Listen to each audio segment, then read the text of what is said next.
See if we can bring this a little closer here. Yes, yes. Thanks for watching Common Sense Fishing tonight, folks. I've got some whiteboard tips and tricks that we're going to be talking about spawn tonight. We're going to be talking about some of my recent fishing trips, how they've been going. We're going to have a giveaway tonight, but tonight's live stream is going to be questions and answers on spawn fishing. But I'm pretty much going to give you guys the best information that I can.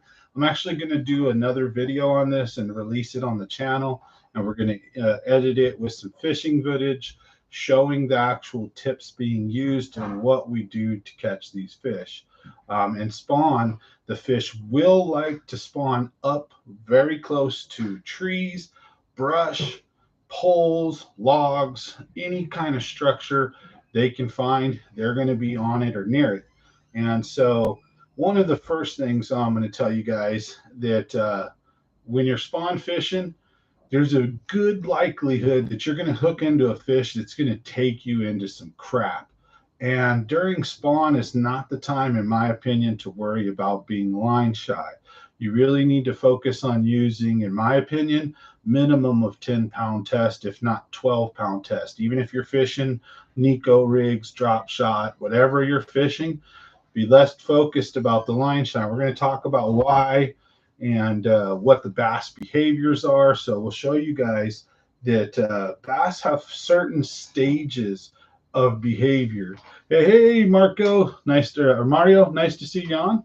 So we're going to, like I said, we're going to do a giveaway tonight. Sorry, I'm a little late, but we're going to talk about some of the stages that bass go into. So like how spawn sets up, how it operates, and some of the best tips and tricks that I can give you guys and gals on how to catch them. So number one, right? So we're going to talk from pre-spawns over. Fish are very first starting the spawning process, right? And what you're going to notice when this happens is, first thing you're going to notice, and this can almost be spawn / pre-spawn, like it's very, very early, right? You're going to get up shallow, and when you very first start seeing this happen, it's actually probably going to be late February and then into March when you're going to see those males. You're going to see the males first, and they're going to be sitting up, looking out in a foot of water or inches of water or a few feet of water at most.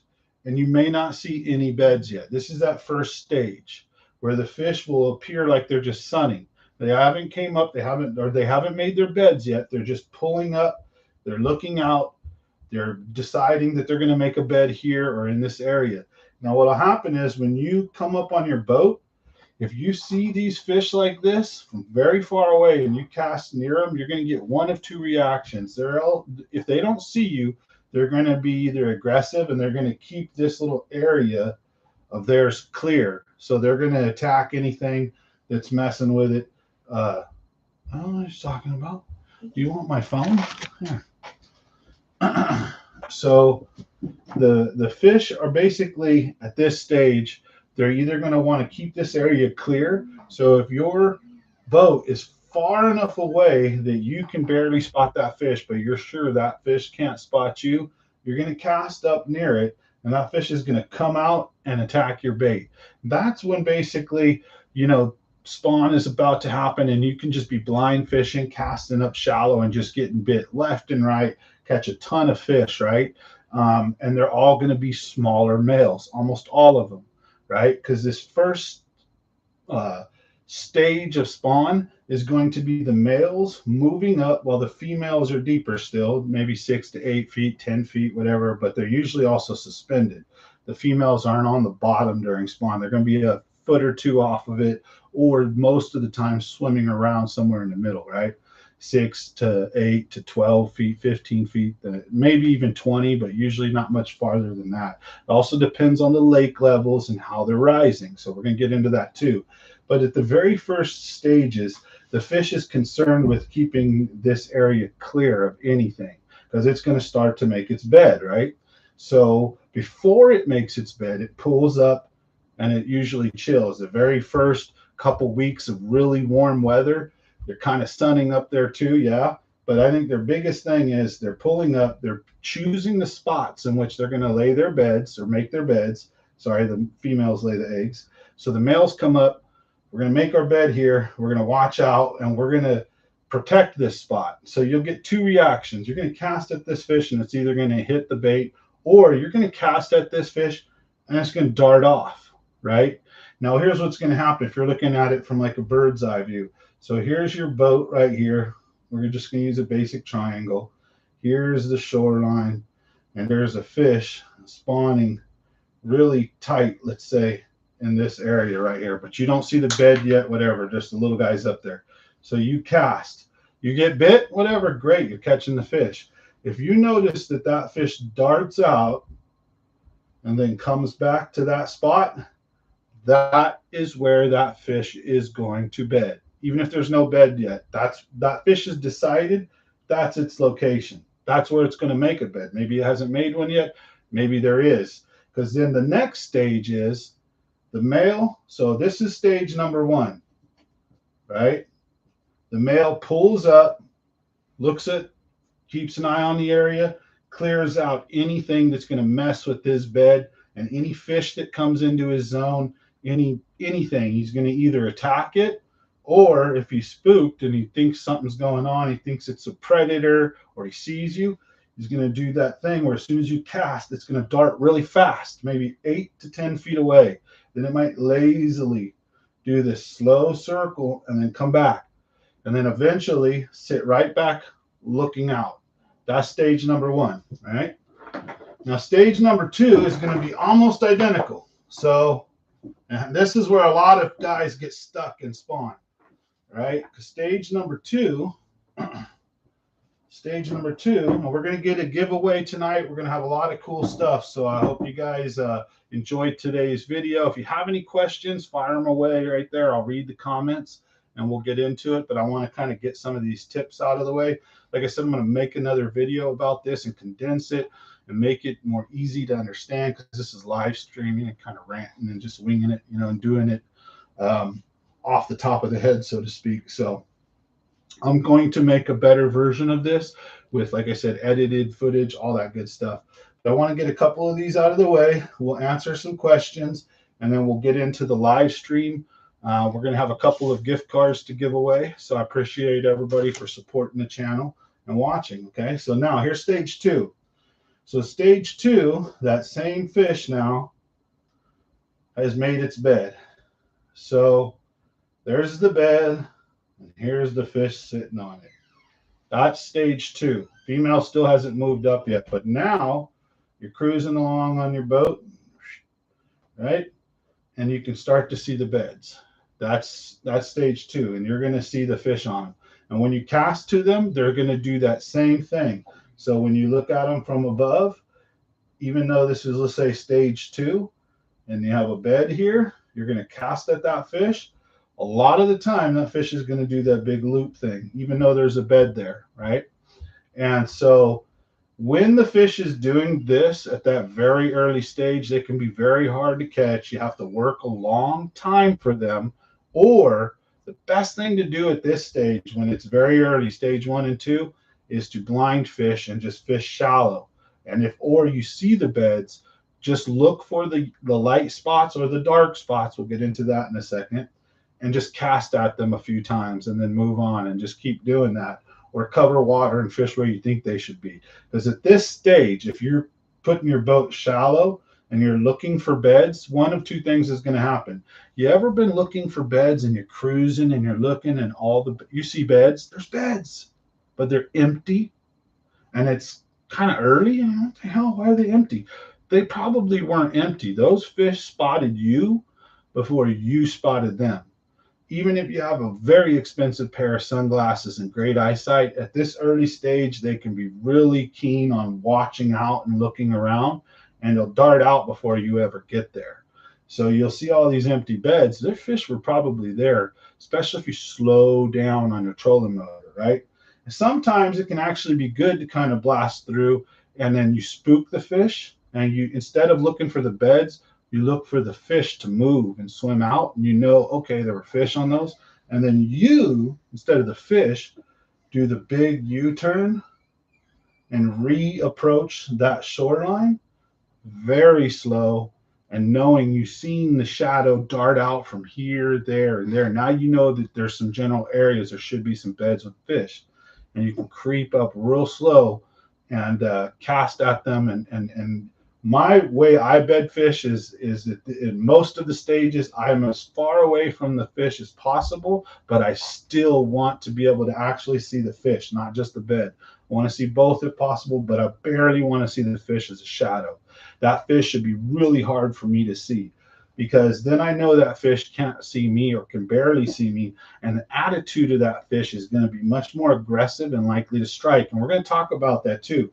The fish have very distinctive modes or attitudes that they're in, and if you read that attitude, you can know right away if that fish is even worth trying to catch. If it's only a 2 or 3 pounder and there's maybe hundreds of them, bypass that fish and go to the next one that's more further along in the process and more likely to bite. And we're going to cover all that tonight. But if it's a 10 or an 8 pounder, how do you get these to bite? Really tricky. So we're going to talk about that and tie that all in as part of our tips. But I want to go through these stages, and so that everybody, we're all on the same page when I'm talking about certain things. So stage 2 is the beds. The beds are there, the males are there, but they're super finicky, right? So they swim off. They're not very they're locked on. They have a bed, but they're not staying on it. Stage 3, and there's actually, in my opinion, many stages of this whole thing, right? So stage 3, I should just leave this bottom picture, I guess, huh? So stage 3, you got the fish. Oh, I think that's still too wet. So stage 3, you got the bed. You got that male up there. And the female has not came up yet. And now what that's going to look like in the spawn mode, let's say the bed's here, the fish is here. Stage 3, male's by himself. You might see at this stage the female somewhere nearby, or what you might see is multiple male beds, maybe 2 to 3 of them, with anything from a 10-incher to maybe a 2 or 3 pounder sitting on them, and there'll be one big female out circling, kind of ready to choose which bed, but it's locked in an area, but not on a bed yet. You might see that darker shape in the background kind of moving around. So this is stage 3. And when you cast at these males, they don't leave. If anything, they make a small circle, where what they do is if they swim 2-3 feet away. They don't swim 8 to 10 feet away. So when you notice that when you cast towards that bed and that bass is not making a big circle, they're making a tight circle, you're getting a lot closer to that critical time. That's when they're going to be extremely aggressive, right? That's when you're much more likely to catch a ton of fish, and you're going to have a good day, because there'll be a lot of 2 to 3 pound males that are moved up, right? So you'll have decent bags in the 13 to 15 pound range, and most likely most of them will be male, actually, right? Because it's real hard to catch both of them together. Now stage 4, this is one of the critical stages, right? Stage 4. Now remember, I'm not a spawn expert. A lot of this is going to be my own observations and my ideas on those, which could be wrong, and things that I've heard and learned throughout the years in fishing, right? So I'm by no means a biology expert, but I believe females can actually lay eggs on a couple of different beds. They can go to one and deposit a portion of their eggs and go to another one, deposit a portion of their eggs. And they also can do that when, let's say you've got a shoreline like this and the lake level was here, and then a week later the lake level's here, and then a week later the lake level's here. That bass may start a bed here, and then later on, or not start a bed, but lay eggs on a bed here, and then later on finish here or here, and lay multiple sets of eggs, for one. And two, in the reverse case happens, let's say the lake level starts here on a drought year, and they start trying to spawn here, but within a few days the lake level drops, and now they got to go. So that fish can lay multiple sets of eggs, I believe. So but this is a very critical stage, and this can be one of the hardest stages to catch the female in. I mean, it can be one of the best stages to catch the female in, actually, but pre-spawn, in my opinion, is your best shot at the big females. If you can get the big females, throw reaction, throw spinner baits, throw glide baits, throw crank baits and jerk baits and things like that, because in that first stage I told you about, when the males come up shallow and you're not catching anything over 2-3 pounds up shallow and your lake has decent sized fish in it, they're all a little bit off. All you got to do is throw. The fish are looking for bigger baits. They want something moving, or there's got to be something that triggers that internal instinct in that fish to eat, right? So when that big 6, 8, 5 pounder, that big mama's out there sitting off some rocks or log or something, they're going to be by structure, and they're going to be right by those males, right? And they're usually not going to be right on the bottom unless they're tucked up to structure. Largies will do that for sure. Usually, though, they're kind of just meandering around, swimming around pre-spawn. And that's a great time to get them with swim baits, glide baits, and other things, jerk baits and other lures that get them when they're like that. Even top water, you can catch them early. So that's honestly, in my opinion, your best shot at the big girls. Other than that, your best shot at the big girls is stage 4. And what that is that's when the male has made its bed, actually stage 4 and stage 5. So you have the bed, here's the male, and now here's the female, okay? And so you got your bed, and now you got 2 fish on it. So you got your male and your female, right? Now at this stage, stage 4, the male is going to be the one that's more locked on the bed. And the female, when you cast at that bed, the female is going to do a stage 4. She's going to do a wide circuit like that male was doing in stage 2 or stage 1. They're going to do a wide circuit, some bigger than others. The tighter that the circuit the female does, the more likely she is to biting. So when you notice that female has a real wide circuit and it takes her a minute or 2 to make it back to her bed, she's not ready to bite yet. You're going to waste a lot of time on her. She's a big fish. I'm going to tell you how to catch her. However, you're going to most likely get the male, right? So the tighter the circle of the fish to the bed, the hotter that fish is. The attitude of that fish is more aggressive. The bigger the circle, the more finicky, the more scared that fish is. The fish isn't ready to commit. It's not going to bite yet. So that stage 4 is when both fish are there.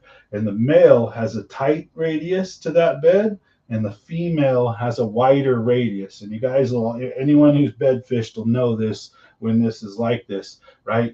Usually you see both fish up there, and you're like, yeah, I see the big mama, I see the male. And when you cast up there, big mama darts off, and the male goes for your lure. You catch the male every time, right? And once in a while, you get lucky to get the female. Because I've got video of this happening, and it's really cool. And I'm going to share that with you guys when I'm done editing. I caught an 8-pounder this weekend out at Bass Lake, and it was really cool because she was an 8-pound bass with about a 1.5-pound male, if that, a really small male. And this little male beat the tar out of that woman when she didn't listen.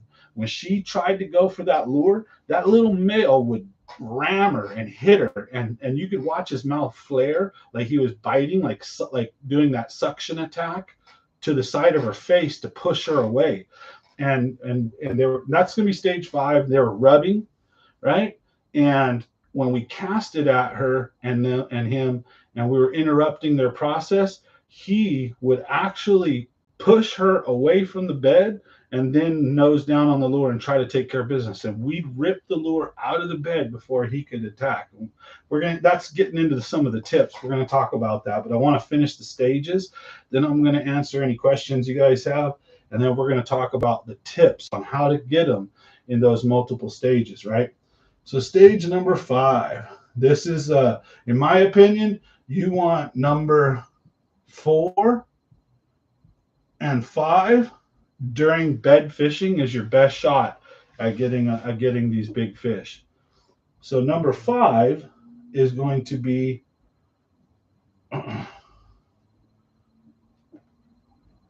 beds here, male, female, right? Same kind of thing on the top here. Bed, male, and female. Now, this stage is when they're rubbing, when they're actually in the processes. This is when you're looking down into the water, and occasionally you see a bass turn sideways. And you see, is when you're looking at them from above, you're going to see just a dark, an outline. When you're looking at a bass from above, you're just going to see something like this.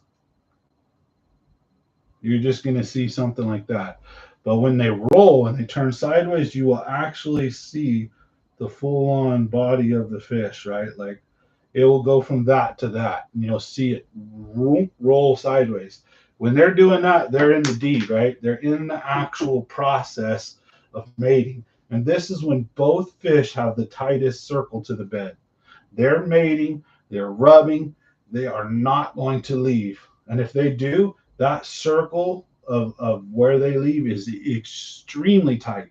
And this is your highest chance at catching them. However, they're very hard to catch when they're rubbing because that's what they're on. And it may take you an hour or two to catch them without some of my tips that I'm going to tell you about. And I got to give credit to where credit's due that I've known this and I've done it a bit, but it's usually not my spawn method. I'll usually dangle and throw 100 different worms and lures and try swim baits and big jigs and throw big swim baits on the bed and try to get the female the normal natural way by bed fishing and targeting the bed. And that works sometimes. Sometimes I catch the male, and then if I put the male in the box, it's like a 50-50. Sometimes the female stays, and if I fish for her, I can get her. Sometimes she takes off. All right. So it can be really tricky, but I'm going to show you one trick to catch the big female almost every time. Watch, and this trick's going to help you out a lot. So this is stage 5, tight circles, they're mating. Stage 6, spawn's over for the actual mating process. They're done now. So now there's a bed.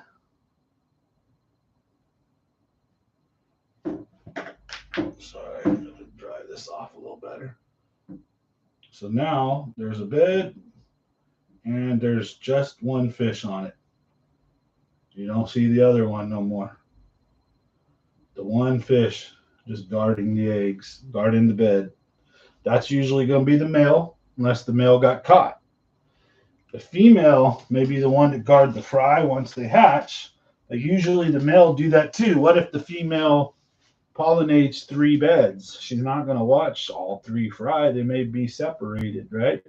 So she'll watch a group of fry, or she'll watch her group of fry, her last bed that she's in. And again, this is where this is conjecture. I'm not a spawn specialist. This is where my knowledge 100% is more guess than science, but it's what I've seen the last so many years, is that sometimes that female will be sitting on the bed watching the eggs. Most of the time it's the male that's there. Female's bye-bye, she's gone. You had your window, it's 4 and 5. Sorry, and this is window number 6, right? So female's already laid her eggs. Now she's back down off, lazily swimming around, and she'll be lockjaw for a couple days until she's ready to eat, in which she is officially post-spawn now. And again, big swim baits, jerk baits, other type of lures going through the middle of the water column, because she might be sitting on the bottom resting, so you can catch her with stuff like a jig and some other stuff. But eventually when she's ready to eat, she'll meander around, as you see them slow moving fish that look all skinny and they're big and long. That's that post-spawn fish looking for a meal, and she'll eat it if you put it by her face. However, they can also be extremely skittish. So if you cast at them and they dart away, and you notice they're skinnier, big fish, that's a post-spawn fish. Weightless Cinco can really get those. But what that fish is eventually going to do is go find somewhere to go feed. either on shad or something that she can get shallow. Or if she's a trout eater, a bigger fish, she's going to go post up on a main lake point, a big rock, a boat dock, something where she can ambush the next bluegill, small bass, or trout that comes by and get a nice big meal. But she'll take whatever she can get if it's presented at her right. And this can be a tricky time to catch these fish when they're post spawn. It can be in a couple different situations that I've noticed. So, but these are the easy guys to catch. You can go around, and this is when it reverts back to those 12 to 14, 15-pound bag days again, when you got 4 males. You fish all day and you get a ton of males, and all your keepers, 3 or 4 of them are males, and you get one of these females, right? And she's either, because they come in waves, so you can still have fish on beds, but you'll notice as it progresses further, the weights will start to decrease because you're catching more of those males that are watching the beds, right? So that's stage 6. Stage number 7 is going to be the fry. We're hatching now. So now there's a bed and there's a gang of little fry. And then there's going to be the fish. Now the fish is going to be locked into an area, not necessarily the bed, but swimming around the fry. The fish may stay on the bed with the fry for a few days, but as the fry grow, as time goes by, those fish are going to follow the fry around until the fry are big enough when the males actually start turning on them and eating them.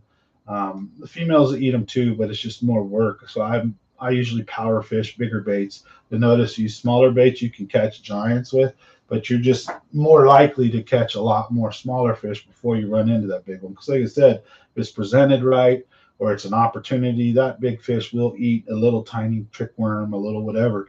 I mean, like hover strolling, like Milliken fishing. These guys are catching monsters with these little swim baits and these little, these little fish lures, but they're not very big. And then the other guys, like you seen Clear Lake, I was just up there. The guys that won first and second and stuff like that, they're throwing big swim baits all day. S-Wavers, Depths 250, stuff like that. HUDs, but they're using mostly glide baits for those pre-spawn ones. Post-spawn, you can do the same thing, but I prefer like a weightless Cinco because they're a little bit more finicky post-spawn. But anyways, these are the stages. Number 7, you got the fry, and the bass are guarding those fry. And that's pretty much it. I mean, you can call it stage 8, but the thing is, this happens in waves, right? So we're going to tie all this together with a big, pretty bow, I promise. And we're going to answer some questions. We're going to do our giveaway tonight. Smash that like button if you get a chance. And don't forget, leave comments in there. It helps YouTube see that the channel is worth promoting. Hey, it's a good channel. And they see more engagement. So that kind of stuff really helps. But I appreciate everybody who's been here supporting the channel. I know this is my first live stream in a while, but we're going to try to hold these live streams every Sunday. I was going to do them at 7, but I'm thinking, I do church. I go to church Sunday morning and we go Sunday afternoons now. So I didn't get home until like 7:45 or sorry. 7:45. So I think I want to start them at 8. And I know I came on today at about 8:30 because I was late. My PlayStation 5 blew up. We had to take it back to GameStop, got it back just in time. We were like 2 weeks or so before the warranty lapsed. So anyways, we were doing all that. And I was like, oh my God, my live stream. So I apologize. But anyways, so this is happening in waves. So let's just say on a really warm year where we're not getting really cold winters, and those years where the flowers are already blossoming on the trees in late January, early February, well, you're going to see that stage 1 starting in, let's say, late February. Mid-February, late February, you can actually see a few beds every once in a while. Some really overactive hyper males that are up there when that water starts hitting like 58 to 59, even 57. You'll see some of the males get up there depending on your body of water. McClure is a perfect example. I have plenty of videos of an actual male on a fanned out bed in like February 25th or so, something like that. But it's very rare and there's not a lot of them. But that's like about when it starts. So let's just say March, mid-March is when the process really cracks off and starts, depending on, again, your weather. Because, each year is different. El Nino, La Nina. Are we having really cold winters? Are we having warm winters? Are we having wet winters? Are we having dry winters? Because if that lake's going up or down, this all plays effect on when and how these fish move up. And so let's say the first waves coming in early to mid-March and doing their thing, then by April, you're going to have fish that are already in post-spawn. But then you're going to have a ton of fish who haven't spawned yet because that first wave might have been small. You could have a system come in, a cold front, the lake could rise, and then all of a sudden a new wave comes in. And this process repeats itself constantly, especially it seems to cycle with the weather. So what I've known will happen, and this year is a perfect example of it. So we're going to draw a shoreline, right? And it's March 31st and the lake's here. Or let's say it's March 15th, and I'm starting to see beds. And there's beds here in 2 and 3 feet of water. And not a lot, but there's a few. All right, awesome. And I come back 4 days later, or a week later, even 2 days later, and there's been a ton of rain. Maybe it was warm rain, whatever. But now the water level's up here. And I go looking, and I can't find any beds. And it's a week or two. What the hell? There's no spawning fish. No, they're still down here on their beds.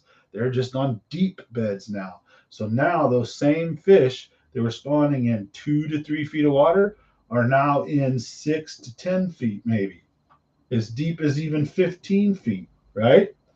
And so now a couple of days go by and you start seeing beds at this new water level. All right, fish moving up to spawn. Oh, here comes another rain system.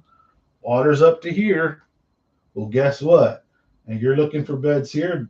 They're not even on that shoreline. You go to a whole new another spot because you're trying to find shallow. Well, guess what?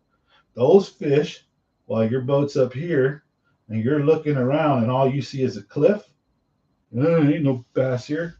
These guys are still on their beds, and hell, these guys may even still be on their beds, depending on how fast that lake is rising and the water temps, moon phases, all that. Once a bass makes a bed and the male's on it, especially if there's eggs on it, they ain't getting off.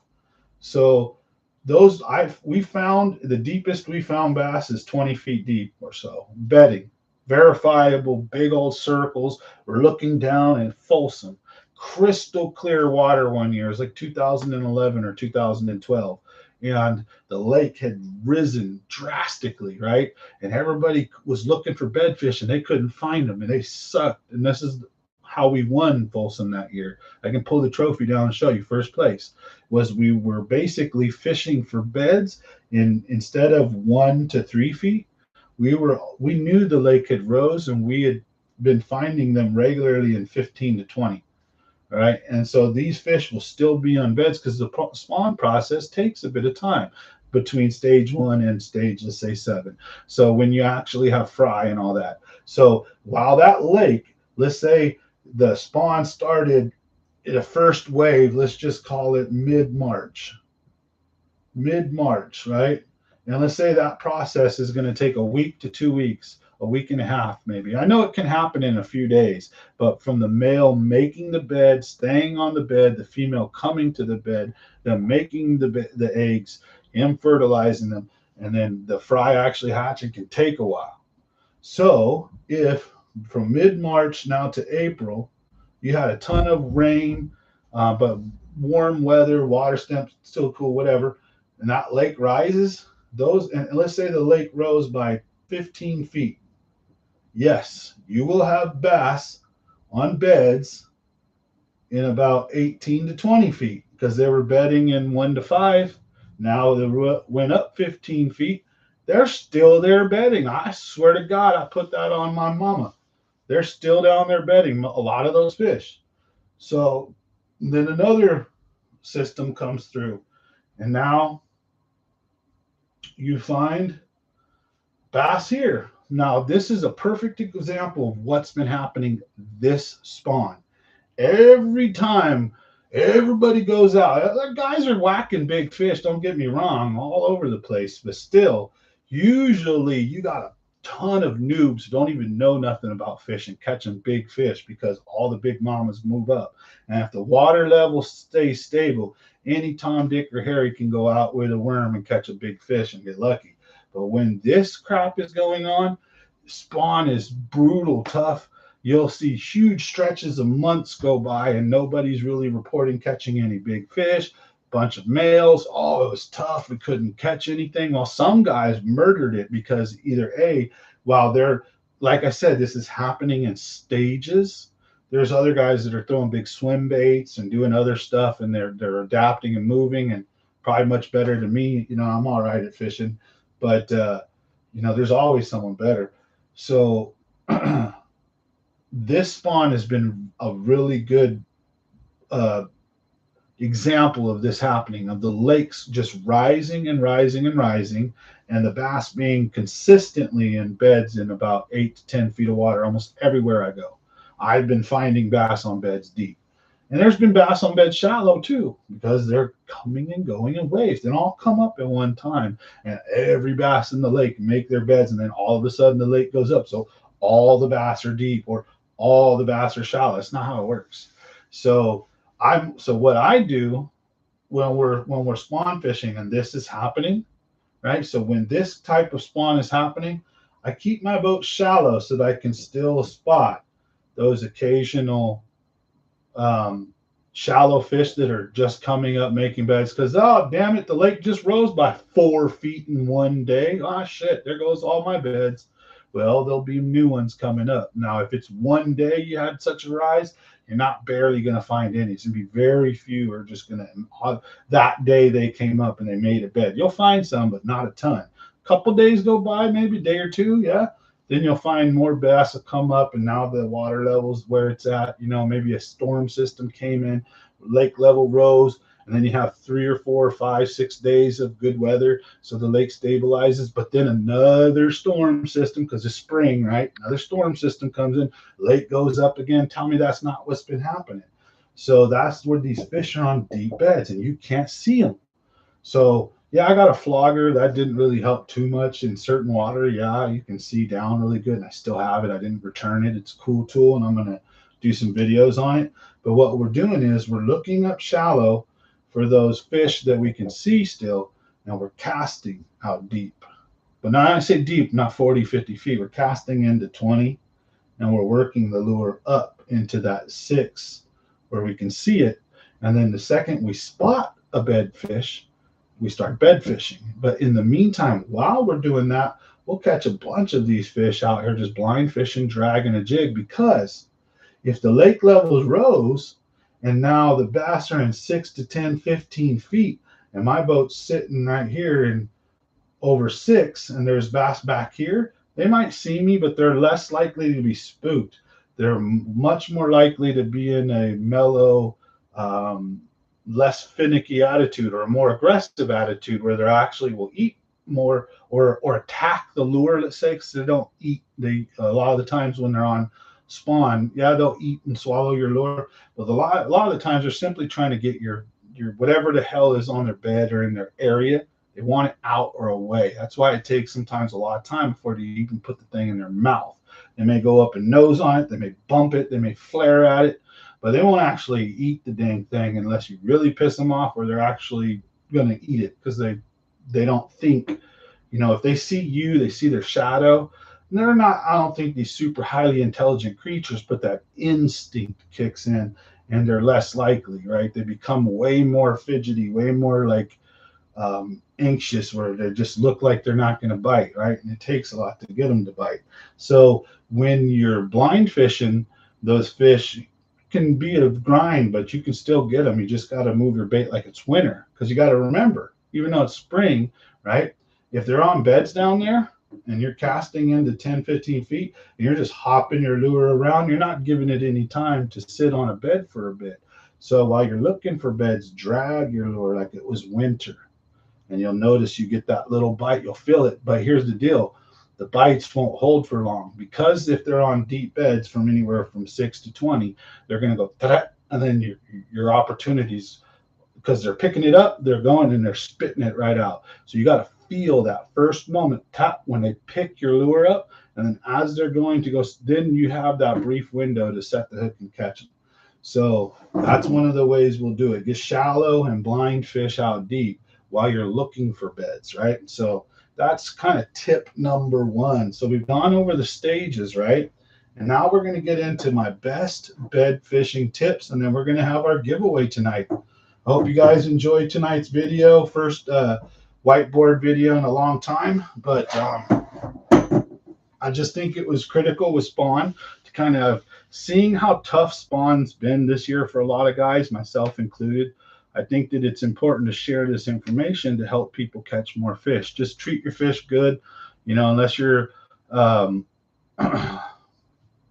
know, I don't like catching and eating fish is all good, but, you know, try to let the big ones go. First of all, genetically, we need their genetics to continue. Second of all, bigger the fish is when it comes to bass, they taste less good. You know, you don't want to eat a 10-pounder, 8-pounder, 6-pounder. 3 to 2-pounder is going to taste a lot better, right? So I'm not really into all that, but if that's you, do what you do. I just, you know, when it comes to spawn, I feel bad enough picking on the fish during this time of year as it is, but it also hurts me seeing all these anglers out there struggling when there's just some of the best fishing to be had right now. So I'm going to give you some of my best tips right now, okay? So we're going to answer we're going to read some comments, see if there's any questions or whatnot, answer those. Then I'm going to give you guys my best tips, all right? So we got Ray on tonight, Cody Conway. Hey, how's it going? Juan Gonzalez, Mark Nav. What's up, Mark? Racho Bunch, what's cracking? We got Mad Bass. How's it going, brother? Good to see Mike McLean back on. Can't see the whiteboard. Oh, has my fat butt been in the way most of the time? It's right here. What do I look for on the Delta for the spawns? So Mad Bass in the Delta, they're all going to pull up right up against those tulies. They're going to pull up underneath docks. You're going to want to look for largemouth, want structure to spawn on. They will spawn in areas that are just plain, you know, kind of flat, whatever areas, because that's what they have in that let's say the fish in that area, that's the best spawning grounds that they have. But fish will move, they'll migrate, especially at the Delta. So you want to find wind protected, heavy traffic protected areas. In general, you want to find structure where like docks are a good place where fish will spawn. Place like Apothecary Cove or Dad's Point, if you remember, if I took you there ever, that place is a great place in spawn, depending on how bad the weeds are in there. Sometimes they'll spawn right up against shore. We got to remember in the Delta and a lot of these sloughs, right out in the middle, 100 feet from shore or more, can be only 5 or 6, let's just say 6 to 7 feet deep on high tide, maybe even 8 at the most, but they're 3 or 4 feet on low tide. And I think you've been there with me one time before. I know there's been a couple guys with me where we've gone and we struggled all day, but then when low tide came, we found a ton of bedding fish in the middle of the freaking cove, way away from shore, just out spawning around big weed clumps. So there'd be all these weeds, and then there'd be these circled big areas where there were no weeds growing because of a hard bottom or whatever had you. So the weeds just couldn't take root, or they just weren't there. The bass were spawning in there just big time. So wind protected areas, Apothecary Cove, which is by Smith Canal. That's the South Stockton, downtown Stockton's great in that area. Mildred, there's a lot of bass in Mildred. Frank's Track, you know, has some good areas. Spawn a lot of bass head there. White Slough, Little Potato, stuff like that. But you're basically looking for hard bottom and any kind of protection. So you're wanting to find some protection. They'll be right up. You know, spawn at the Delta can be great. Now, usually spawn at the Delta is late. So spawn at the lakes always happens before spawn at the Delta, in my opinion. The river water's moving. It takes a lot longer to get to a warmer temperature. Hey, Ronald, good to see you on. Hey, Marco Houston, G-Rod. Fong Zhang, what's up? Hey, appreciate it, Mr. Green Tackle Box. Last week and slayed them. Nice. 110 jerk bait been on fire at Pedro. I've caught over 250 fish thus far. Sweet. See what I'm talking about? Those suspended fish. So one thing to think of, if you're fishing and you're just sucking and what you're doing is bottom bouncing, and you covered a lot of different water. You fished rock, you fished structure, docks, or whatever. You fit, say you're at McClure, you fish this, you fish that, and you're bottom bouncing and you're catching a few. Throw something suspended, spinner bait, jerk bait. Change your tactics. And if you're going all day and you're throwing top water and jerk baits and spinner baits and crank baits and you're not catching anything, slow down. Throw a worm, a jig. If whatever you're doing is not working, do the complete opposite. That's usually what I've done wrong for the last 15 years or so of tournament fishing. Me and my buddy will go out, we'll slay them pre-fishing one way, and come tournament, we'll be so locked in and figuring out what we got to do. And then when it happens halfway through the day, when whatever we planned isn't working, we start stressing and we think we have to find new water, and we got to find fish. We got to run around, right? Problem is, almost every area of the lake's going to have fishing. There are going to be big areas during certain times of the year, especially, that are like what are called dead zones, where there's just no fish in those areas of the lake due to water temperature, oxygen levels, whatever. But spawn, they're everywhere where it's going to be hard bottom and shallow. It's like a no-brainer. They're everywhere. And there are going to be better areas of the lake than others for sure. Mostly coves, creeks, we're wind protected. Coves and creeks is where they go spawn mostly. But you will find fish spawning on a main lake point, right? They will do that. They don't care. They'll spawn on a sheer cliff, and then all along this cliff where they should be during winter or summer, maybe there's going to be one spot where there's a ledge, and on that one ledge you might find either a monster, a dink, whatever you might find some spawning fish doing some weird stuff. They break the rules, right? But if whatever you're doing is not working, it's usually because you're doing the opposite of what should be working. So like 90% of the guys are going around throwing a worm and a jig and a shaky hit or a drop shot, and then when they suck, that's because the bass were probably suspended, and the guys that won did it on jerk baits, swim baits, crank baits, spinner baits, underspins, moving baits, powered fishing, top water, whatever have you. And then when the guys that are power fishing get their ass whipped, it's usually the finesse dudes that do it, right? So it's not real simple, but it usually is pretty simple as that. Most days it's one or the other. You're going to catch them either finesse or you're going to catch them power fishing. You might even catch them a mix of the two, and you will, especially in my opinion, the better that I get, the more experience that I have, I started realizing and learning that throughout the day you got to adapt and change with these fish. You may be doing something in the morning that tears it up. That don't mean you're going to go around the lake all day long and like repeat this pattern and you're going to catch them like this and like that just because you caught them at this one spot at this one time doing this. You may be able to, but if the bite shuts off and changes, you have to adapt with it, because you can always find feeding fish. So you just might have to go from using top water in the very morning to maybe a swim bait or a crank bait or a jerk bait or something to that next hour of the morning. And then it's when the sun comes up, now you're throwing a jig. And then when 11 to 1 comes, that sun's high in the sky, you're like dragging a drop shot or something, or you go to top water. You're adjusting with those fish. You get some cloud cover and some wind come in. The waves start rippling and whipping up a bit, and you start moving to some big chunk rock and trees, throwing crank baits and spinner baits. That's how the best days for me so far have been, by not putting myself in a box, fishing multiple ways necessarily, but also not being a trash fisherman where you go out and throw 10 casts with the jerk bait, 10 casts with the spinner bait, 10 casts with the jig, and then so, well, I threw every lure and I just couldn't catch them. Well, that usually sucks for me too when I do that. So it's been a learning, and still learning. So, but yeah, that's some of the best information I can give you guys for spawn. Now, some of the best tips. I'm going to give you guys a golden tip that my friend would kick my ass if I told you.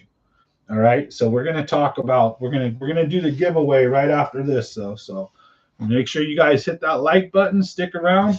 We're going to do 2 gift cards tonight. So we're going to have 2 winners. I thank you guys very much. Tell him to take me fishing. You got to tell him yourself, Juan. I think he's here, right? Hover strolling.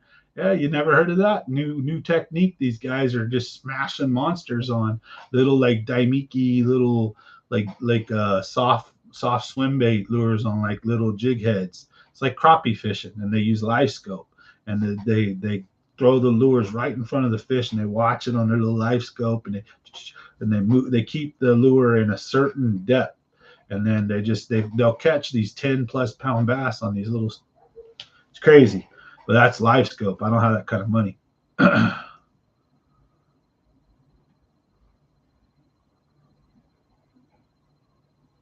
Lots of followers on the 8-inch glide. Yeah, at Pedro, I was there and I was getting a ton of followers on the glide and no committers. It was crazy. I was like, well, at least the 2 days that I threw it pretty good over there. But just last week, I crushed them at Bass Lake on the glide bait. And then yesterday I couldn't buy a bite on a glide bait. I got all my fish on a jig and a worm. So we're going to tell you guys some really kick-ass fishing tips here. I promise you probably will not have heard one of my tips because it honestly comes from a friend. So with that, sorry, dude, I gotta share. You know, I'm a nice guy. I'm not gonna give away like the best of the best. If you give me a secret, you tell me not to share, I can keep a secret. But this is something that there probably is a ton of videos on, but you don't see guys fishing like this, or if they do, they really don't say much about it. Not from what I've seen and heard.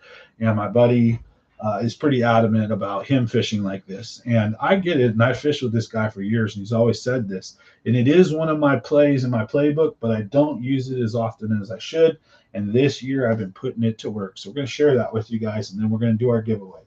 So one, I want to talk about fish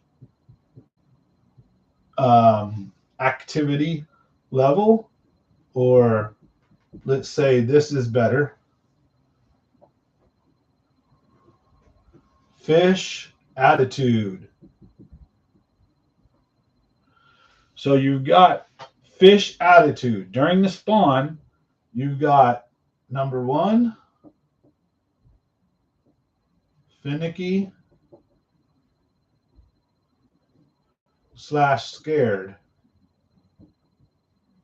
You got number two, you've got the circle runner. Number three, you've got tight circle. Number four is highly aggressive.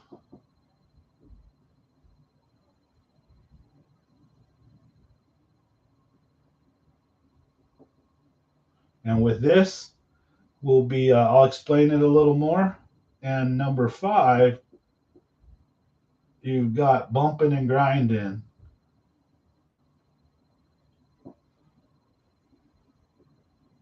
You've got, or rubbing.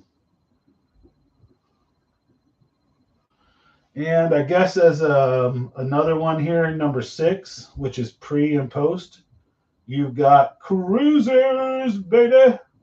So these are your fish attitudes that you're going to see in spawn, right? You're going to see finicky and scared. That's when you cast at that fish and it just darts off. What the fuck was that? I'm out of here. Hell no. Gone, right? Those are the hardest ones to catch. My honest opinion is if you see a super finicky and scared fish, unless it's a double digit, pass it up. Go find these other ones. Don't mess with them. Or if you find finicky and scared fish, mark their location. Always give a finicky or scared fish a minimum of 2 to 5 minutes, right? Then come back and do not get anywhere near this fish at all. Don't even try to see it. If you saw it once, you know, it was right there and it's locked a little area and you cast on it and it darts off and you really want to catch that fish, stop. Don't fuck with it. Just leave it alone. It's the hardest thing to do, I know. Get out of Dodge. Back off. Go eat a sandwich. Chill. Then take your smallest most finesse lure, weightless Cinco, 4-inch, drop shot, and toss it at that sucker from really far away. And make sure if this guy's in a foot of water, you got to cast in an inch of water. If he's in 3 feet of water, you're casting in an inch of water, or you're getting as far away behind the fish as possible. So that if you do scare it, it's sometimes just the lure hitting the water, even if the fish don't see you. And this kind of fish is gone. And then it will come back though, because it's about to spawn, right? So that's where you blind fish for these, in my opinion. You can find them with your eyes and see them, but when their activity, when their attitude is like this, you need to use either really, really, really, really, really finesse stuff and blind fish for them, or you need to try to get a reactionary bite out of them, which is really hard and rare. A jerk bait might do, a glide bait might do if they're big enough, right? But usually it's those 1 to 3 pound males. You guys know what I'm talking about, 1 to 2.5.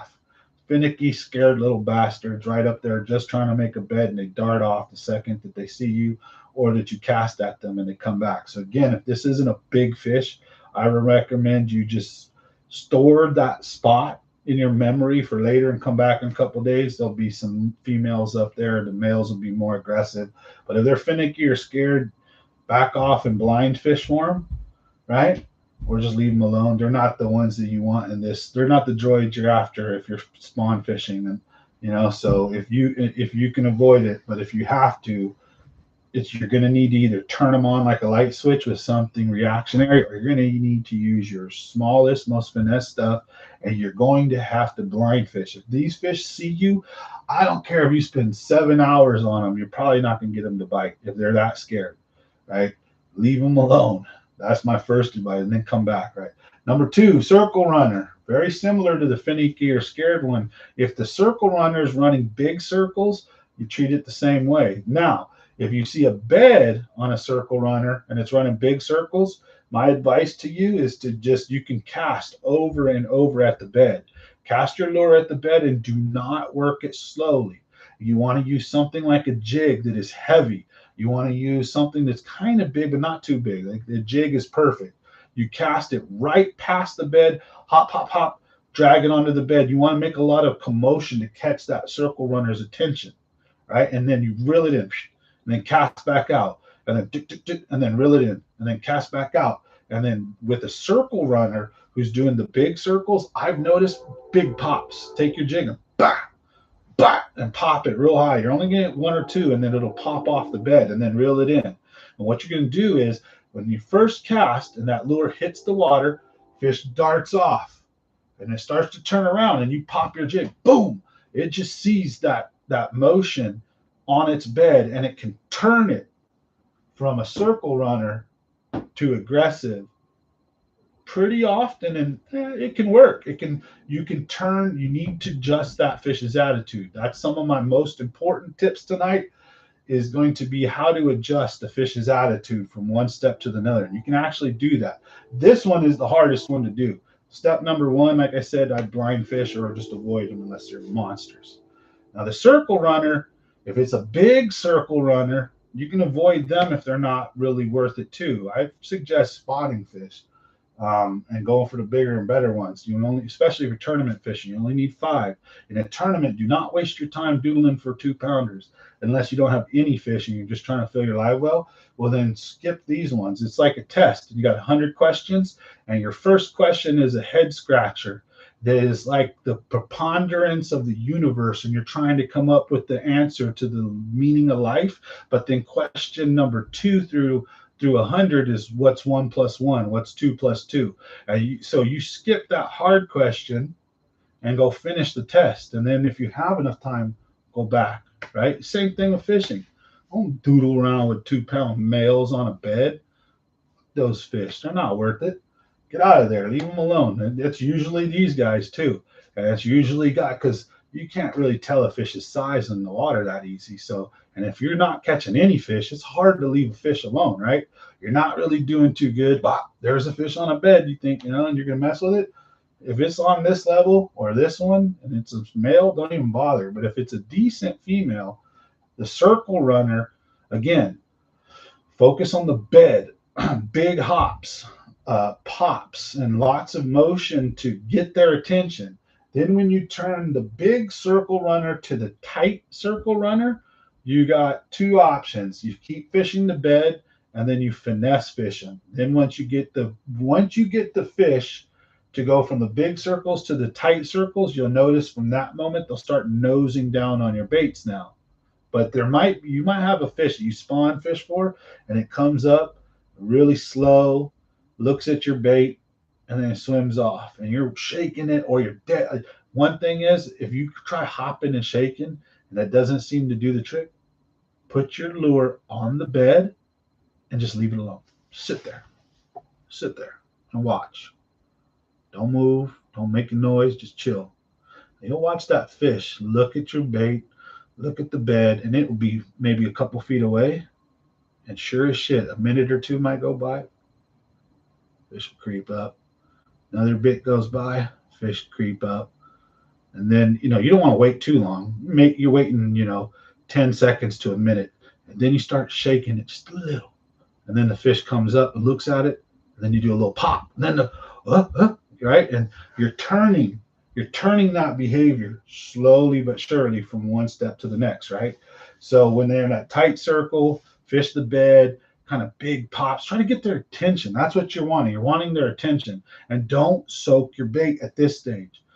In, out, in, out, in, out. Repeatedly hammer that bed, right? Like a high schooler just trying to hammer it. No thought to any finesse or skill or how you're going to wiggle it. You're just hammering it. Right? You just cast at that bed over and over again. That's how you turn that circle, the big circle runner into a tight circle runner. Now, once you get the tight circle runner, I got two ways of catching them. You do what I said. You do kind of what you had to do to get the big circle runner. And then once the circles are tighter, you can do a little bit more of a finesse, slower. And then once the fish is closer, a little occasional pop here and there. Make your motions erratic and not timed. So if you're shaking a worm, don't just sit there and shake it. If you're shaking a jig, don't just sit there and shake it. And don't just do the same thing. So if you're dragging your lure across the bed, drag it and then stop. And then drag it a little bit and then stop. And then pop, and then drag. Because then that change is what can just turn that fish from one mode to the next or make it bite, right?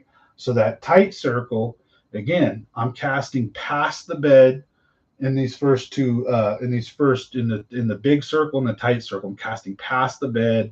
I'm getting the fish's attention. Usually they're a little spooky. They do their circle. They come, and as the circle gets tighter and tighter, I'll either get more finesse, and I'll try to trick that fish into biting. And the whole time I'm trying to be as far away from it as possible. Now, if that technique don't work, here's the trick that my friend will be pissed if I told you. How to turn a tight circle or an aggressive fish into a muncher. And the same thing with a bump and grinder if they're bumping and grinding. All right, you guys ready for it? Hit the stupid fish. Literally hit the dumb fish over and over and over again. I don't mean lightly. No, you're not trying to snag the fish. You don't want to snag the fish. What you need to do is, you'll notice, most of the time when I give bed fishing tips, I'm talking about focusing on the bed, fishing the bed, because that's what the fish cares about in these first three stages. Fish is focused on that bed. But once you get them aggressive, they're going to eat. But if you can't get them to eat, and you're in a tournament time frame, or you're trying to turn these fish into eaters, right? And they're looking at your bait, as they get more aggressive and more aggressive, you can actually, or even if they're not wanting to, you can turn them aggressive by simply hitting them. And what I mean is, do this, two different things. Say you're using a lizard, and we're going to get into that too before the video is over, like on the best baits. So say you're using a Texas rig lizard. Literally try to cast on top of the fish to where your bait, when it falls, it hits the fish, like literally in the head. Like you're not trying to snag it. And a jig is perfect because it falls fast. So you can pitch a jig and literally smack the bass in the side of the head. Not bass, the fuck you just, pardon my language, what you just do to me, fool? Right? And the first time you hit the fish is going to be like, what? What the hell? Like, because you're sitting there doodling on its bed and it's looking, doodling on its bed and it's looking, right? And as you're getting this fish more and more interested and you can't get it to bite, you don't want to waste no more time. Okay, so you cast at it, let it hit it, boom, and then just reel it in. Cast back at it, let your lure fall right on it, and then jerk it once or twice and reel it in. Now you will watch that when your lure hits that fish, the fish may be, let's say, sitting like this, right? And your lure falls. And the moment, if you don't hit the fish, even if you fall right next to it like this, you'll watch the fish kind of do this. It'll go, what? And it'll turn around. Then let's say it's sitting on its bed. As soon as you hop the lure off its bed, it ain't gonna care no more, right? So what'll happen is if that fish is doing those circles and the fish, so the bed's right here. So the bed's right here and the fish is circling the bed, right? Then cast at that fish if it's slow circling and try to hit it, because then you'll hit it. And let's say the fish is here, it'll nose down on it. And now you can kind of hop your lure to the bed and then the fish will hit it. So number 2, all right, cast on the fish, at the fish. Try to literally piss that fish off. And I don't mean by making 100 casts at the bed to piss it off. I mean hit the fucking fish, literally hit the fish, right? And the second way you can do this, and again, not trying to snag, cast over the fish. So the fish is sitting right here, and it is exactly how you would snag the fish too, but you're not trying to do that. You cast over the fish, let your lure, and you want to cast right past it, not 5 or 4 feet past it, because what will happen is you cast past it and the line touches the fish, or as the lure comes closer, the fish is going to move out of the way, right? So what you do is you cast past it, don't, you let your lure get close to the fish, and when it's right next to the fish, do not set the hook really, really hard because you will snag it. Just a pop like this, right? And your lure will go thump right into the fish, and the fish, it will go whoop, and it will look at that lure like, you just do? I swear to you, peg that fish with the lure. And if it doesn't instantly turn that fish on and it doesn't bite, reel it right back in and do it over. Do that over and over again, and probably 5 minutes in, you'll get that fish. Here's the problem though. What will happen is you will turn that fish from whatever mode that is into a highly aggressive fish. And if you hook that fish and you do not land it, and you caught it and you had it in one of these first stages and it wasn't a tight circler, more than likely you're not going to get another shot at that fish for a very long time, because you literally had to turn that fish from one stage to another. Once you've hooked them, you kind of reset them back to stage 1. And you can get them again for sure. It's fun. You just have to run through that process again of going from a finicky, scared fish to a circle runner, to back to a tight circle runner, to now in a highly aggressive fish. And if they're bumping and grinding, they're rubbing, same exact thing. Now here's where you want to pay attention. Cast. So if they're bumping and grinding, they're both together and they're doing this, and they're real close and they're swimming around and next to each other. You want to again hit the fish. But if you see the male, reel your stuff in, right?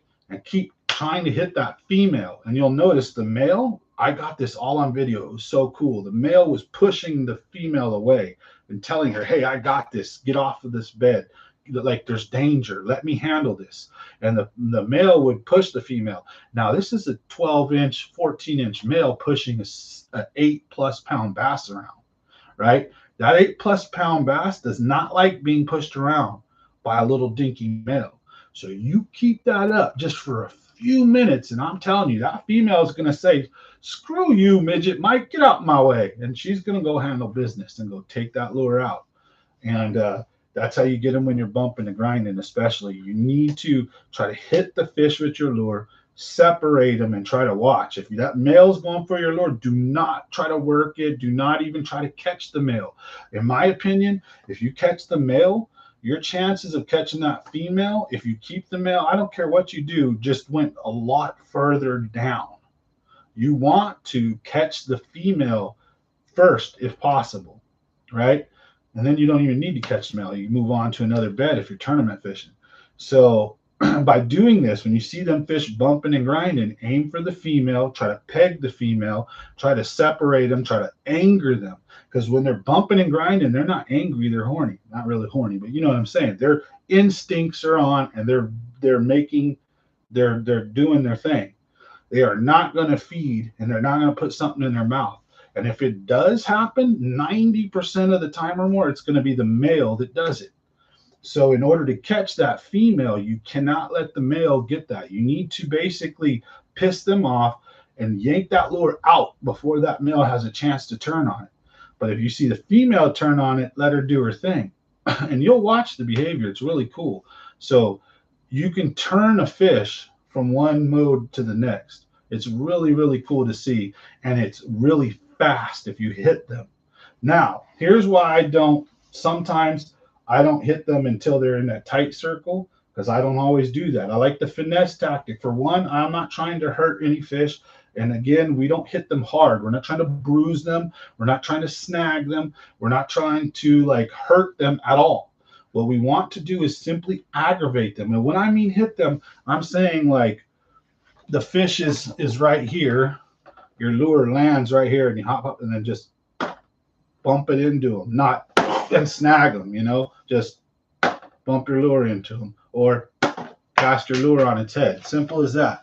And doing that will piss the fish off. Now, once in a blue moon, you are unfortunately, if you fish that way, you will snag a bass. I mean, that happens anyways. So just, you know, throw the sucker back and get back to it. But 99% of the time, you're going to turn that fish from a circle runner, that female, you know what I'm talking about? You'll turn her from that to highly aggressive, and she'll get pissed and she'll handle business. She won't want the male to take care of business, especially if you're not letting him.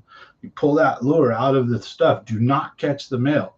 In my opinion, do not catch the male. Go for the female and don't even bother catching that sucker. Even if you need him for your bag, if you see a female that's worth it, screw that male. And again, we're not trying to hurt the fish. We're not trying to snag them. The idea is bump them. So drop the lure seriously right on their noggin or cast over them and bump them. And all you want to do is, you don't want to do that all the time. You want to do that until you see them go from big circles to tight circles. Or when you see them go from tight circles to, how do you know they're highly aggressive? Is they do the tight circles. However, a tight circle fish who's not ready to eat will circle and maybe nose down. Now, the second, we all know this, the second you see a bass start flaring its mouth or its gills, right? You start seeing it go and like try to scare, or, you know, it doesn't eat it. You can see the bass a foot away and you see it start going with its mouth. Game over. Fish is about to eat in the next few casts. 100% for sure. Every time. Every time. If a fish flares and it starts and flaring its mouth, that's going to eat. It's going to eat every time. So if you see the male doing that, make sure you pull that lure out of there and then focus on the female. And that's another thing is you want to make sure you're focusing on that female, because that bite can happen in an instant when you're doing it this way. That lure, let's say it again, you don't hit her or you don't bump her, but you're trying to cast at her, like literally on her, at her. Then that lure falls right next to her. It's like a reaction. She turns, pissed off, and just grabs it before he has a chance to. So don't soak and wiggle worm, because you'll get the male to come up there. Now that is if you can't get them the finesse way. So at this moment between the big circle runner and when I turn them into the tight circle runner, if I can get them to bite by barely wiggling and dragging, that's my preferred method. If they won't bite that way and I'm wasting a lot of time on them, or I notice they're just not really wanting to, I'm going to turn them from one stage to the next by pissing them off. And I'm sure there's videos about that, but the easiest way to piss them off, in my opinion, is use a Texas rig lure, because this is how you're going to piss them off without snagging them. You use an open hook lure like a jig or something like that, you run the risk of accidentally snagging the fish. If you want to piss them off and change them from one mode to the next, and you don't want to accidentally snag a big fish or hurt them or any of that, and then use a Texas rig. That way, when you do the little slight hook set or bump, your bullet weight hits them. Don't. And the lure doesn't really have much of a chance of snagging them because you're not whipping it hard. You're just literally like doing this. And then the lure just taps into the fish. And you're not really trying to hurt them again. It's just simply to, what the hell business does this little lizard have poking a big old fish, right? What the hell do you think you are? And you notice most guys, they don't do that. They're fiddling with the bed or trying to get the fish to bite. You piss that fish off and actually come at the fish with your lure. You'll watch that fish will say, "Oh no, you don't. Little 6-inch lizard don't pick on me, sucker." And they will step up and handle business. So I hope tonight's video on spawn fishing will help. I know it's already halfway through the spawn or more, probably 2/3 or so almost. A little over halfway. I would say spawn's going to continue this year till probably mid-May. So we've probably got about 3 weeks left or 2 weeks left of spawn where you're going to be able to catch bedfish. Second or third week of May. And on certain lakes, spawn's already almost over. On certain lakes, spawn's barely just beginning. It all depends on if you're in Alpine Lake, Bullard Bar, Trinity. Are you like Bass Lake? Are you McClure? McClure has been on spawn for a long time. Ton of post-spawn fish. And I'm sure there's some spawn fish there too. Don Pedro, same thing. A little bit behind McClure. I think there's still more spawners at Don Pedro than there are at McClure. But yeah, that's honestly my and obviously use white. Use white. All your lures, if you're using sight, if you're going for sight fishing and you want to see the fish and you want to see the fish eat the lure, color don't matter, go with white. However, sometimes when I'm talking about them circling fish and they'll nose down and they're not really aggressive without bumping them, simply by going from white to an actual realistic or more natural color will make those fish still kind of finicky and looking and stuff, but they'll bite more because they're not, in my opinion, in nature, there's just not a lot of just pure white things swimming around like that. There's obviously shad, shiners, and all kinds of stuff, but that just blank pearl white or just that like white, like whiteboard white, that's not really natural in nature, right? So sometimes that's another tip is you can get a finicky bass to eat with a color change. So if you can see it pretty good, or if you're fishing by feel. So what if the water is real dirty and you can kind of see the bed, you can see the fish shadow, but you can't see the fish eat anything, even in like 2 feet of water, because it's just like you're at Clear Lake, it's kind of murky. Then you want to fish by feel. You can sight, so you can see, like you cast at the bed and you see the fish kind of move away and then come back, and then you see the shadow kind of, but you can't see it do anything, right?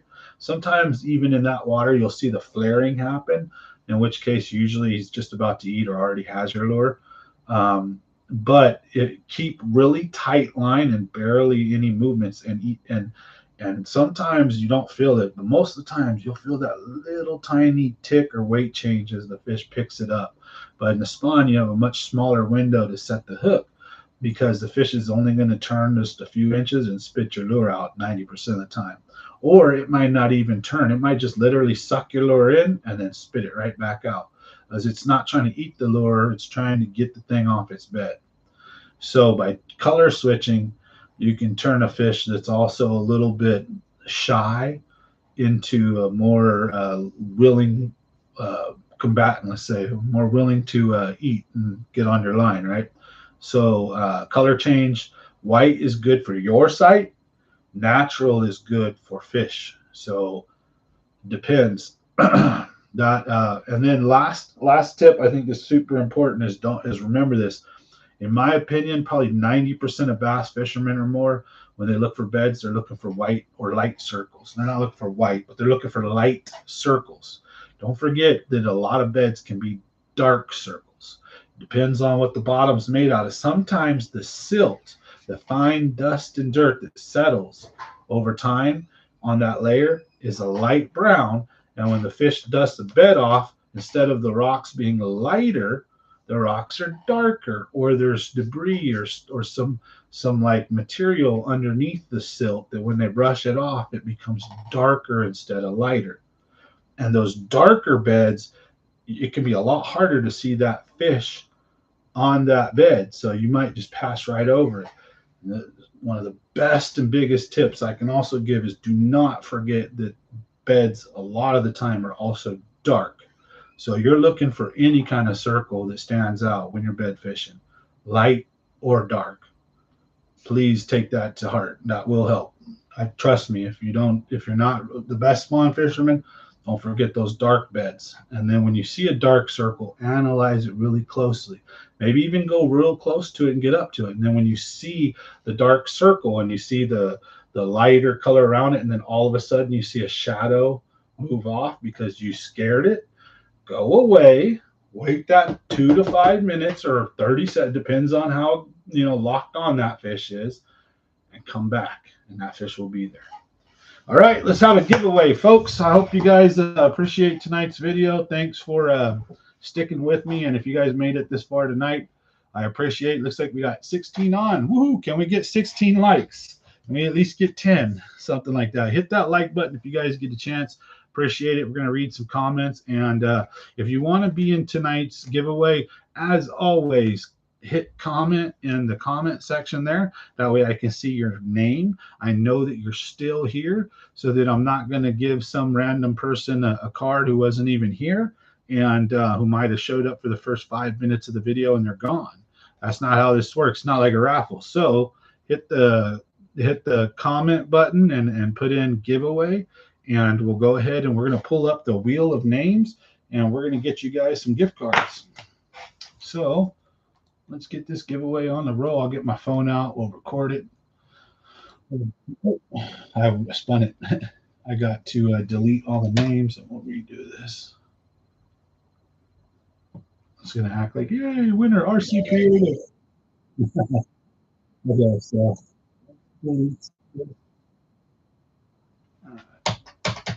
oh, come on.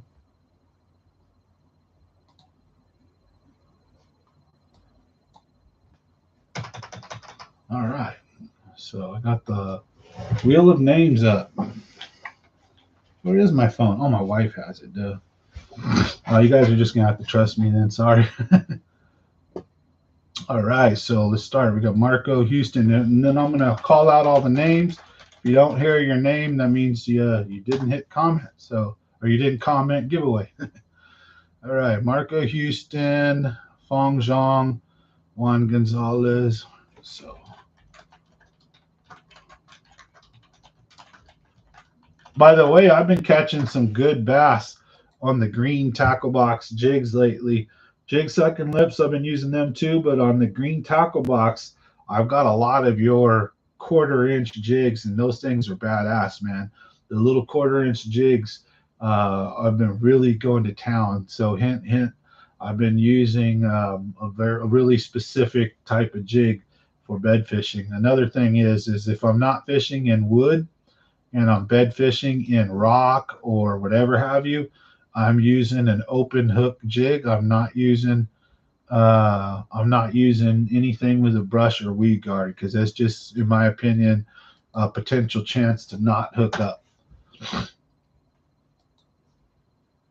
All right, so we got Juan Gonzalez, Racho Bunch, and Jason Valley Ag. So let's put you in. Racho Bunch. Jason Valley. Okay. Ronald Roquemore and Ray.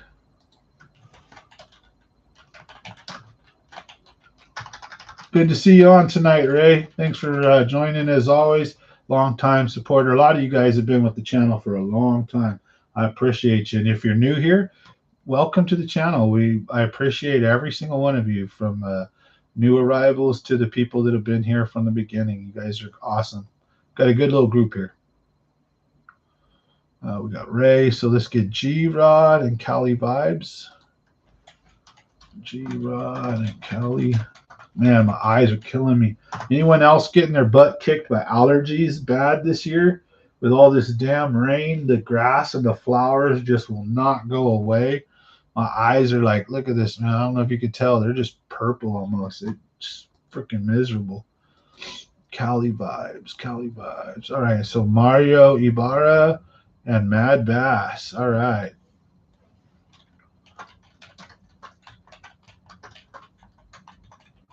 Okay, so we're going to read off the names. If you didn't hear your name, make sure that you comment giveaway in the comment section or you're not going to be entered.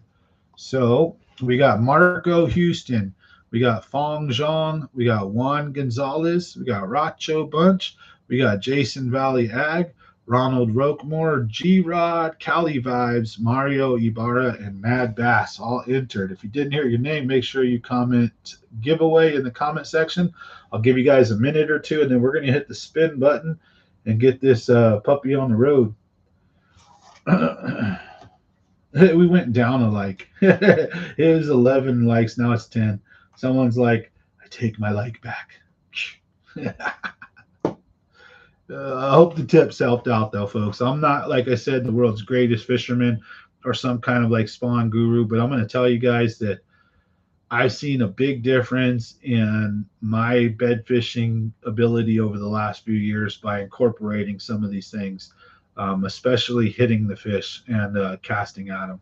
That's honestly one of the most secretive, biggest tips I could tell you, that even if there are other videos out there, the importance of being able to adjust a fish's attitude is just, it's wow. There's just such a big difference between the two types of bed fishing, let's say.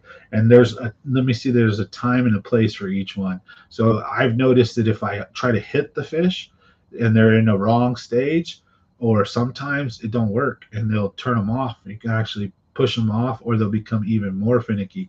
If you watch a fish that's turning tight circles and they won't bite, and you start bumping them and hitting them, and now they start turning big circles, you're doing it wrong. You need to stop and then do the finesse stuff. So each fish is different, but having that tool in your tool bag is ultra important, I'd say. Big T. All right, and Mike McLean.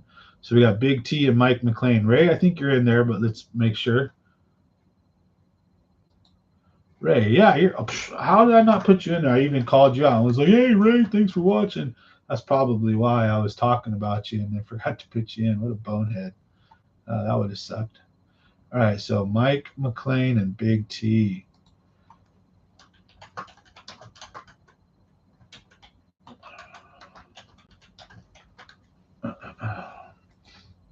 All right, let's get this one on the road.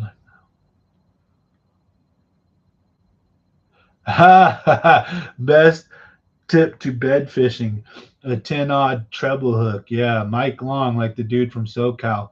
That is, like, dude was snagging himself all kinds of double-digit bass, and he got himself to fame. I'm not talking about doing that. That's not how you guys want to catch bed fish.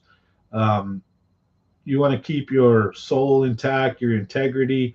You want to know that you're a good fisherman. You want to have that tip or that tool to know that you can actually adjust the fish's attitude by how you're fishing your bait around its bed. Trust me, try it. Cast at the fish and annoy the fish versus casting at the bed. There are times that casting at the bed is going to be way more productive. And there are times that casting at the fish and pissing it off, you'll notice it'll seem to switch instantly, and your time spent on the bed will be a lot quicker if you learn, in my opinion, and I'm still learning, but learn to read the fish's attitude and kind of see what stage of spawn they're at, or like how likely they are to bite, and then how to turn them. That's my most important tip I think I could give, because everyone knows use white or pink. Everyone knows all the other stuff, and I've been harping about fishing far away and then slowly moving up, and catching them as far away from you as possible, but to where you can still see them. Because if you're right over them, unless they're super locked, like, I just think that's plain stupidity, in my opinion. Like, I laugh at seeing the pros do that. Like, yeah, whatever. I'm not a pro, though, right? But I honestly think it's stupidity. When I see a boat hovering right over a bed, and they'll still catch the fish too, but I just smack myself like, man, you fool. You're making your job 10 times harder. What's the latest on the barbecue? We're going to be trying to hold a barbecue trip up at McClure. I got to see if the dude Michael is down. If Michael Coffey's down and we can use his spot, we're going to do that. There's a place up in McClure called Boat Club, private boat launch, a bunch of houses up there on McClure Point. And I got a buddy that his family owns a bunch of houses up there. If he's good to go, we'll do something up there. If not, we'll look at renting out like maybe either a cabin or a like a cabin at McClure, just so that we have some place to get out of the shade or to get out of the sun or to have some drinks and some relaxation time, as well as the barbecue, as well as get out on the water. So we'll either do it at McClure or Don Pedro. But Don Pedro is kind of expensive to get in. So McClure would probably be the best all-around lake to have a good barbecue at, where we have some fun, catch some fish. There's some chances at some big fish, a lot of rats at McClure, but um, it'll probably either be something like McClure or maybe Lake Tulik. I also have a friend who owns a house on Lake Tulik, and he may be okay with me holding a barbecue up there if I get his permission. I just got to talk to him. So I'd say we're no more than about 3 weeks to a month out from the barbecue, because once summertime comes, I'm going to be busy. So I would put the common sense barbecue being probably mid to 2/3 through May.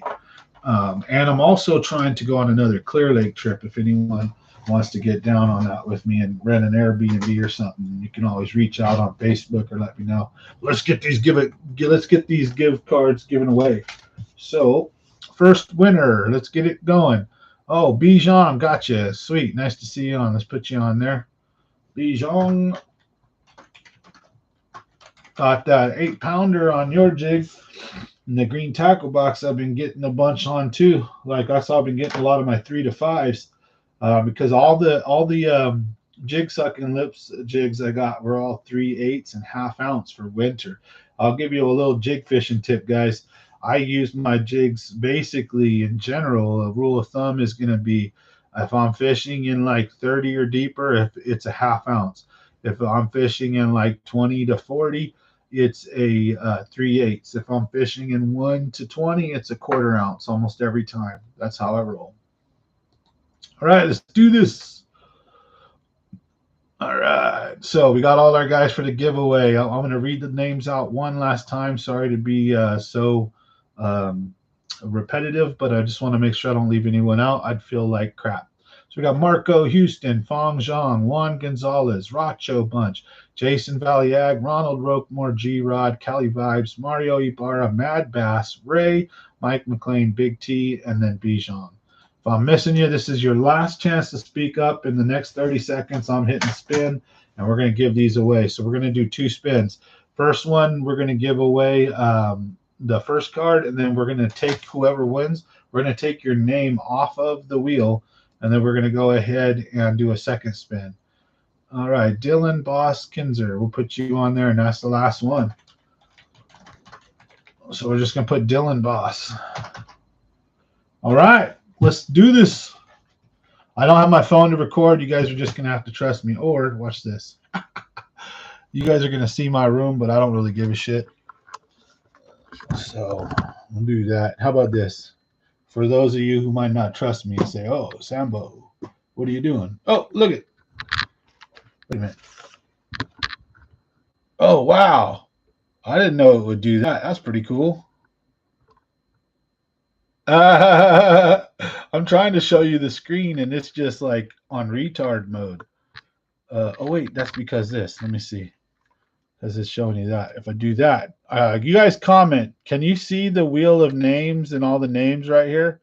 Or is it all retarded? I got to go back to live stream. Let me know. Can you see it? Yes, you can see it. All right, let's do it. Here we go. Here is gift card winner number 1.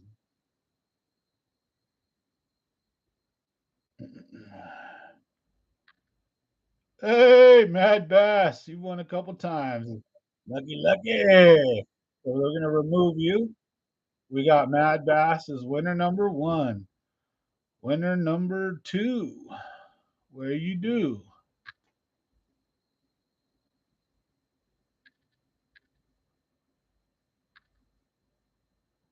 Bam. Fong Zhong. All right. And I'll tell you what, we're going to do a bonus third gift card. Let's do a third 3 times. I've been very blessed in fishing this last few weeks. And I just want to say thank you to everybody. So let's do a third.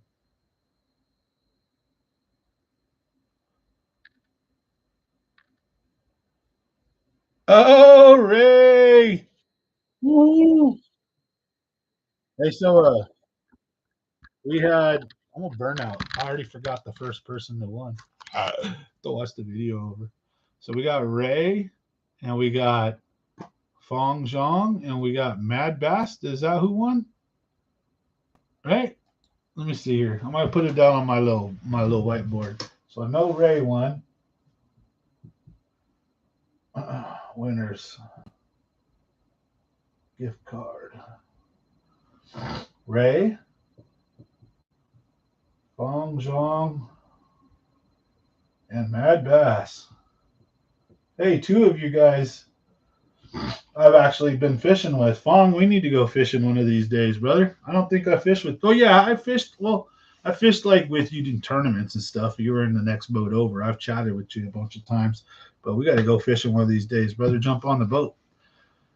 Oh yeah. Well, thank you guys for watching. We'll be having a giveaway. We're gonna do one every month. We're gonna have another live stream next Friday, so don't miss. Or not next Friday, next Sunday. So we're gonna be doing these every Sunday at about 8 p.m. So smash that subscribe and like. Make sure your notification bells checked so you don't miss when we go live. And I'll also be putting posts on Facebook. My name's Sam Matthews. Before I go live, usually a day in advance or at least some hours in advance, so you guys know.